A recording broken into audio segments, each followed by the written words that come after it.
रामचन्द्राय जनकराजजामनोहराय मामकाभीष्टदाय महितमङ्गलम्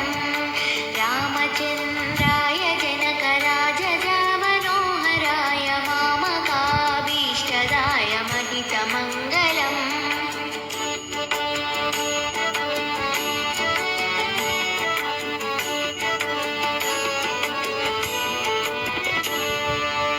कोशलेन्द्राय मन्दहासदासपोषणाय वासवादिविनुतसद्वराय मङ्गलम्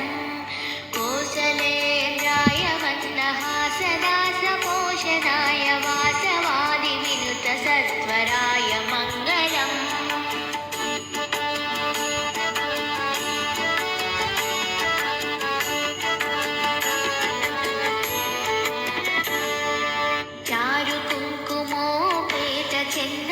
चन्दनानुचर्चिताय हारकटकशोभिताय भूरिमङ्गलम्